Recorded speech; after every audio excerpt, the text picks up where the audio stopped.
All right, so you've got a 2011 MacBook Air, Pro, Mini, or iMac. You've got a little Thunderbolt port on there that you've been dying to use because you've heard it's got tons of bandwidth and you just want really fast external storage. See, the Mac guys kind of get screwed because Apple has yet to deploy native USB 3 on any of its platforms. So if you want to kind of stay within the Apple ecosystem and you don't have PCI Express or Express Card or something like that, you're kind of stuck to either USB 2, which tops out below 40 megs a second, or FireWire 800 if you're lucky and you've got like a MacBook Pro, for example. And even FireWire 800 is only good for, at best 80 megabytes per second, at least in what we've seen in our testing. And that's not a ton of speed. You're actually better off connecting to a fast file server over Gig E, and at least that way you'll get, hopefully over 100 megs per second. But again, if you do a lot of archival, if you do a lot of video work, you want better than that. And Thunderbolt, the whole promise behind Thunderbolt is you'd be able to get that. So Promise released the Pegasus, which was this 4 or 6 drive RAID array. And one of those things, they cost between $1,000 and $2,000. And one of those arrays, just in its default configuration, could push 650, 750 megabytes per second. So that kind of solves the problem, right? But the Pegasus was really big and it's really expensive. I mentioned it retails between $1,000 and $2,000. So there's kind of a need for something smaller and at the same time something more affordable. So that's where LaCie comes in. LaCie, yeah, that's how you pronounce it. And they came in with this puppy. This is the little big disk. Originally, this was released as a mechanical drive only version, right? So in here are two 2.5-inch drives. The initial versions had two 500 gig or two 1 terabyte drives in a software RAID 0. So in here, all you get is basically a SATA controller. And it connects to your Mac via Thunderbolt. And then disk utility under OS 10 that kind of handles the RAID 0 stripe. So the mechanical drive version, it was nice, but what if you wanted something a little better than a couple of 2.5-inch hard drives? In our review of the mechanical version, we noticed about 200 or so megabytes per second was about the best you can get for sequential transfers to and from the little big disk. If you want to do random transfers, obviously you're limited by the rotational latency of the drives themselves and the obvious fact that mechanical drives just aren't that fast at random access. But if you wanted better sequential speeds in this kind of a chassis, you had to go to SSDs. And that's what the newest version of the little big disk and what LaCie is announcing today actually takes care of. So you get the same chassis. But this time around, instead of two 2.5-inch hard drives, you have two 2.5-inch SSDs. Now, LaCie was going back and forth between which SSDs to use and ultimately settled on what it believed was the best combination of reliability and performance. So in here are two Intel SSD 320s. These aren't Apple SSDs, so obviously you don't get trim support or anything like that. Thankfully, the Intel 3rd Gen controller does a decent job of recovering from fragmentation over time. All you really need to do is just make sure you write to it sequentially, or just give it enough free space that the controller kind of manages things on its own and does a decent enough job at it. But overall performance over time isn't something I'd be too concerned about. So in here, it's only available in one capacity. It's a 240 gig configuration, so that's 220 gig drives. And I have to say that the idea of doing a 2 drive RAID 0, maybe that makes sense with mechanical drives, but when you move to SSDs, I'm not so sold on that. I think LaCie did it here just to stay with 3 gigabit drives. But honestly, I think you could get the same kind of performance out of a single high capacity 6 gigabit drive paired with a good 6 gigabit SATA controller. And that's my only real critique with the architecture of this thing. But that being said, the two SSDs in here, when you look at sequential read speed, you're dealing with about 450 megabytes per second, so over 2x what you get with the mechanical drive version. Sequential write speed is unfortunately limited by the drives that are in there, and what you get even in the two-way RAID 0, you get around 260 megabytes per second. Again, better than you can get with the mechanical drives, but not in the realm of the promised Pegasus, and only a little bit better than what you can get with the mechanical version.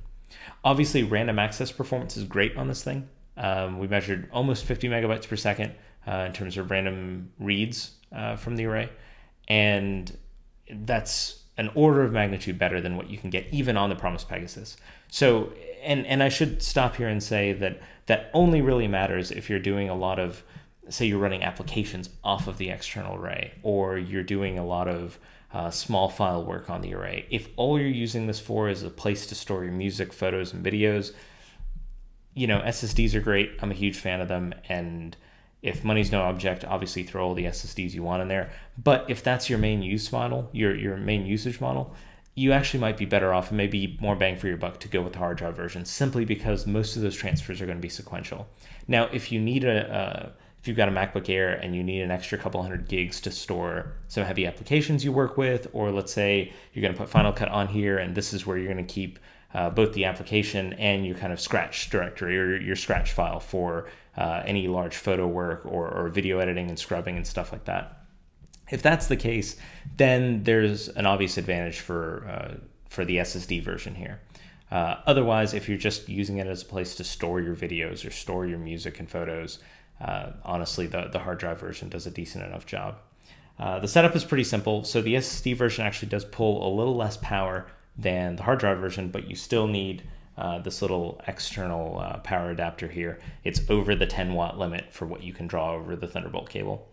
And all you really do is once you've got everything plugged in, you just hit this little blue orb and the drive will come to life.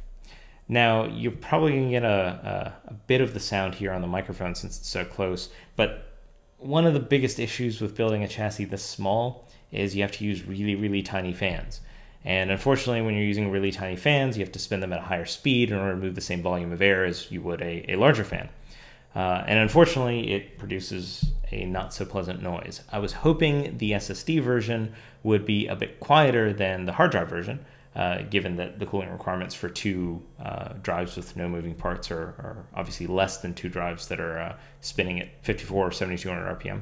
Unfortunately, it doesn't look like we gain too much. I noticed the drives or the little big disk as a whole is a bit quieter than the hard drive version, but it's still definitely audible. Now, it's more pronounced in this environment because I'm in our studio and there's nothing else producing noise in here other than my mouth.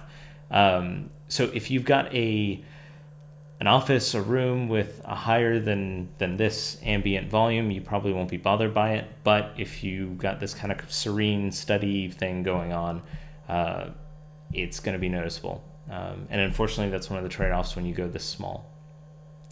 The other big issue, I'm actually going to turn this off. Thank you. The other big issue with the little big disk is price and capacity. As I mentioned, there's only a 240 gig version available with SSDs. And one, that's not a lot of space. And two, the 240 gig version actually sets you back $899.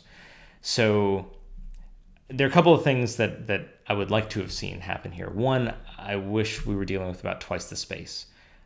Given the price of 480, 500 gig drives, you know, you could theoretically build something like this, or LaCie could have built something like this and kept the price under $1,000 and still had a decent amount of capacity. The second thing is actually, if you look at LaCie's own product lineup, you could actually get a 1 terabyte version with mechanical hard drives, pull out the hard drives, buy two 120 gig Intel SSD 320s on your own at $200 a pop, and put them in there yourself. Have an extra an extra pair of 2.5 inch hard drives, and still save $100 if you kind of roll your own while still kind of purchasing from LaCie. So the pricing is something that kind of bothers me. I wish LaCie had kind of backed off of the profit margin a bit and embraced, you know, maybe a large capacity drive, or just dropped the price point of this. Because at 240 gigs, if you've got a MacBook Pro, for example, you're almost better off just pulling out the optical drive and buying an OptiBay and throwing in a 240 gig or 480 gig SSD as a secondary drive. If you've got a MacBook Air, you know, you don't have the flexibility to do that, and then this SSD option is a viable solution.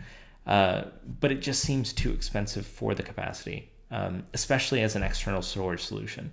You know, what I personally use Thunderbolt for is, like I said, mass storage of videos, photos, music, stuff like that. All of my key applications, documents, all of that, that's on my local SSD. The good news is LaCie does still offer the hard drive versions if that's more suited towards your needs. This is kind of like a premium version for people that maybe don't have the biggest storage needs in the world, but are in a unique situation where, say, they've got a MacBook Air and they just need another couple hundred gigs of really high performance storage. And when viewed through those goggles or in that light, the SSD version does make sense. Ultimately, I'd still like to see prices come down. I'd love to see a chassis like this. I mean, the chassis really is beautiful. It's very, very well built. It's sturdy. It's rugged. Other than the noise, it's very, very well done. I would like to see a bring your own disk version of this. I know LaCie would never do it, but I'm hoping in 2012 we'll get more of the third-party Taiwanese companies that'll come in and start building this stuff so Thunderbolt can be a little bit more ubiquitous and more affordable for everyone. Today, it's real simple. If you need fast external storage and you've got a 2011 Mac, Thunderbolt really is your best option. If you've got over $1,000 to spend, promises a very, very solid solution. And the beauty there is you can always get a lower capacity version and just throw in your own hard drives, or even migrate to an SSD solution if you'd like. If you've got less than $1,000 to spend, LaCie is your option. Promise doesn't compete in that space, and right now it's kind of evenly divided between the two of them. As I mentioned before, if you want SSDs in this kind of a chassis, you're almost better off buying the 1 terabyte LaCie drive, the little big disk, and bringing your own SSDs. But obviously, if you want the kind of LaCie seal of approval and obviously the warranty and guarantee that comes along with that, there is the $899 SSD version as well. And that's unfortunately all you can get right now when it comes to Thunderbolt devices. There's still the Thunderbolt display that I've reviewed, and going forward, I'm hoping we'll see more. It is good to see devices from major players early on, but we need to see more. We need to see more at lower price points. And I'm hoping with Ivy Bridge and Intel really pushing Thunderbolt in 2012 to more than just Apple, I'm hoping we will see that. Anyways, if you want more details, including power consumption, specific performance numbers, check out the full review at anontech.com. Thank you for watching.